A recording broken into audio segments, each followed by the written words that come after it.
Great. I think we're going to start now. So welcome everyone. Thank you so much for joining us.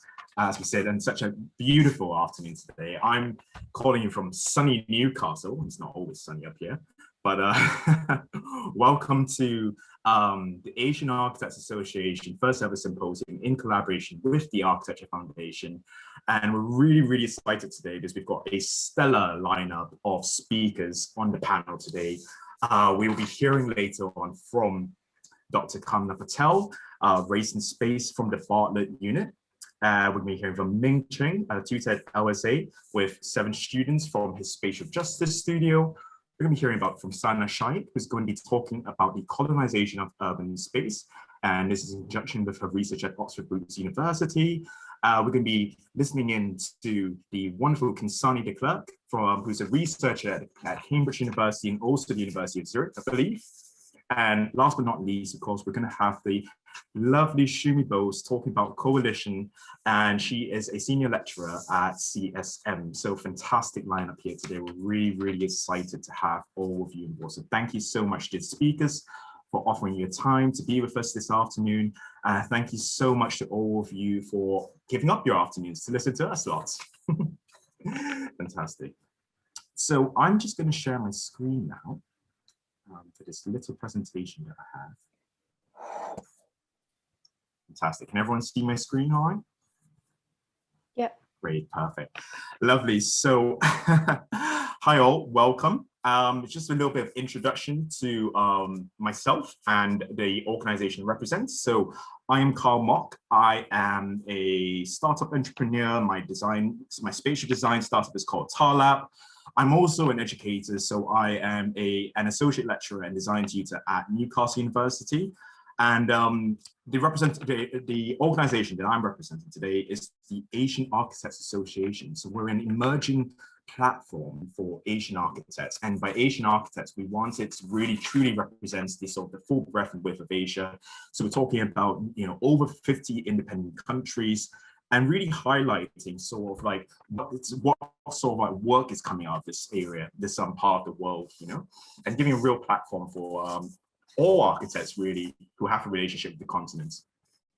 We were started by Sumita Singer, Ming Cheng, Tumpa Husna Yasmin Fellows, and myself, and also Vinesh Pamal, who was not on the Zoom call, but if we go to the next slide, you see his lovely mug. So we are the faces that make up the Asian Architects Association. And you might think that we all look very agreeable and cute, but I want to say that we're very serious about the causes that we stand for. And in terms of sort of like what I'm more interested in, what I'm really driven about, is that I think that architecture, as a sort of like a long process of gestation, 7 years in total. You start off in, becoming this sort of apprentice of architecture, and you go through this multiple stages, the part 1s, the part 2s, the part 3s, the never-ending exams.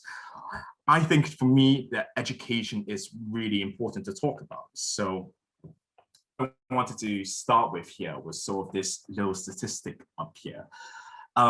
The ethnic origin of students in UK schools of architecture education. And this was taken from the REBA annual report of 2019. Unfortunately, that is the latest report that we can get. There's nothing further on that. But what we see here sort of is an interesting table that actually divides up students of architecture, of applications to part 1, entering part 1, passing exams and so on, but it actually cuts it up into races. So it sort of gives you this idea of like an ethnic background, what kind of students are entering architecture, what kind of students are actually leaving architecture with the full part 3 qualification. And while it's really interesting to see, you've got the, sort of the general British categories here. We've got the white, we've got the black British, Asian British, the mixed, the multiple, the other. But if we really sort of like plot this out and we start looking at the numbers, you can see that the percentages are generally across the board decreasing, with the exception of white students. Now, this is not to put anyone in a box or whatever here, but it is an interesting statistic to take into account here. We have to understand what the data shows us, because this is unbiased. And because I'm an architect, because I'm a sort of designer, I like putting data into pretty pictures. So what I've done It's a bit of extra time last night to do this graph. And so that same information we got from earlier, we can sort of see now how that really looks like as a line graph. You can see from the start of the application process up to qualifying the full part 3 exams. You can see that the line representing white students is steadily increasing, whilst everyone else, Black British, Asian British, mixed, multiple, and other, are all on a downward trend. In fact, I would say that most of these lines actually show a surprising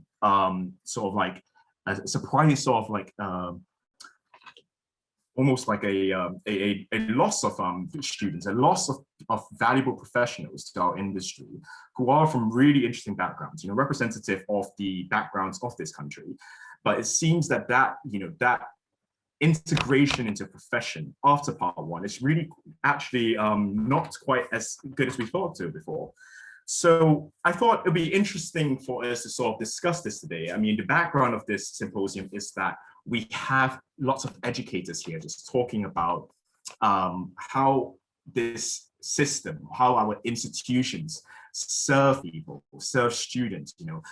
At the end of the day, the purpose that we have higher education, the purpose of us having universities, or you know, any sort of route into architecture, whether that is through, you know, the standard traditional routes, or it's through the apprenticeship route, or if you're doing a sort of combined mixed practice route, you know, at the end of the day, the point of us having these education institutions is to really lift everyone up and sort of put everyone into a place where they feel that their work is deserving, where they feel appreciated, where they feel that they are making a positive impact. And if the institutions at hand are not serving every group of person from this graph, if we are only serving a select few or a certain, you know,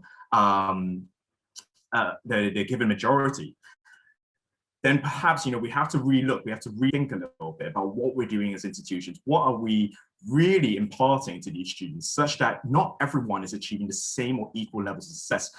Equality and equity are entirely different things, and we have to really think about how we can provide the best possible service, the best possible understanding learning process that is suited to these different ethnicities.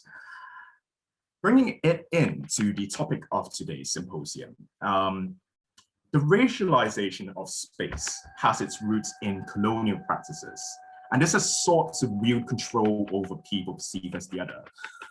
This is something that, you know, albeit it's rooted in history, I feel has a very strong sense of being related to the now. I think, you know, colonization and sort of that tie-in with industrialization, you know, and how that affects sort of our economies, the way we work, the way we structure academia with the intention of producing workers on the other side. All that is sort of woven into the powers that be right now.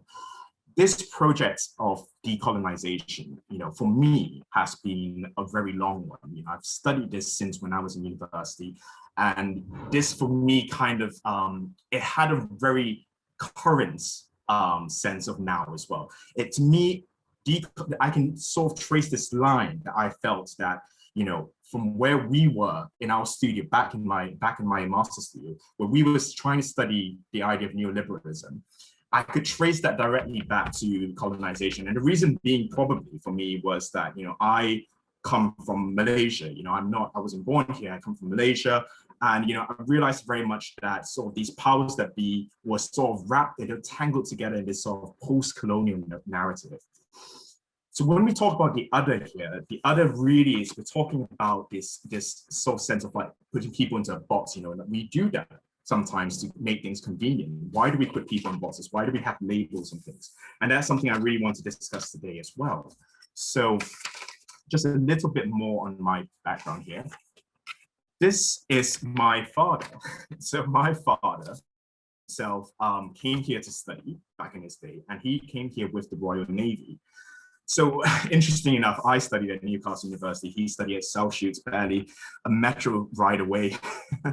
But this was his, this was a picture of him with his mates in South Shoots, and these were sort of like the young rooks, you know, plucked straight out of the village, put on a ship, and, you know, carted off to wherever to sort of learn, pick up the tools of the trade.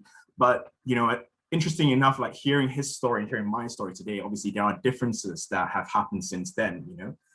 And fast forward to, fast forward to 2014 when I graduated from my part one. That's me and my friends there. Quite a different picture that we have, you know, quite a different setting. You know, perhaps we're all quite happy, you know, we've all had a good time, you know, university is a fantastic experience for a lot of people. And we're feeling really proud of ourselves for surviving architecture, really. But at the same time, like, what's different about my experience here, and maybe something that, you know, because my father left after that, you know, he was put on a ship and he was carted off to different places with the Navy. But my experience is that I stayed back and I tried to find a job here as a part one. So this was back when the visa regulations were perhaps a little bit less flexible, accommodating the sort of professional internship or professional placement after you graduate part one. And fairly said, I had a fairly traumatic experience. I think what I found out there was that I kept hitting a sort of a strange ceiling of the kind of interviews that I was getting. So while a lot of my friends, you know, lovely people from all over, you know, we've got Europeans, we've got locals, we've got people from China and all that. My experience, perhaps, what was a bit different to some of them was that I found that where I was going, in my experience, I was getting the kind of interviews that where I was not well received. And perhaps I was being put in places you know, I was being invited to the kind of offices that weren't really so much interested in the work that I was producing or the kind of the work that I wanted to produce. And I found often maybe, you know, I don't want to draw conclusions from it, but from that experience, perhaps what was the case that I was finding myself in was that, you know, because of perhaps things such as my ethnicity or my nationality, there was sort of a lot of presumptions that were coming at me from the get-go. And when I was coming into these offices, I had a lot of feedback that was quite unsettling and quite strange for me. And then it kind of dawned upon me after that, where I realized that I was being seen in a different light from a lot of my friends. And perhaps that the reason why I was finding it difficult at that time to get a job was that they were looking at my CV, they were looking at, you know, who I was, where I came from, and they were kind of making these presumptions about who I was and what I would bring to practice. So what I just want to say was that it kind of, the way it came about for me was that it seemed to be the case that I was being treated differently from a lot of the people in my cohort. I was not getting the same opportunities. I was getting a very different experience of what coming out to work was like. And some of these things were, you know, maybe perhaps a bit more covert. But nevertheless, I felt that there was definitely this sense of like, I was not being treated in the exact same manner as a lot of my friends. And that kind of brings me to today's conversation. You know, this symposium really wants to get an idea of how, you know, us as, you know, the future of architecture, or, you know, the future practitioners, whatever that practice may be, you know, practice is increasingly diverse to this day. So however that mode of practice is being translated today, we want to discuss as much as possible how we can sort of create this sort of blueprint together with different input from different universities, different people, different stages of professional practice, and really see how this can best serve our needs as sort of people who might have been, you know, put in a box before, or we might have been treated differently. But what does that feel like in institutions? So without further ado, I want to invite the first speaker from the panel, the lovely Dr. Kamna Patel, who will be presenting her piece on race and space, which I believe is a landmark piece of curriculum coming out of the Bartlett. Dr. Kamna, happy to have you.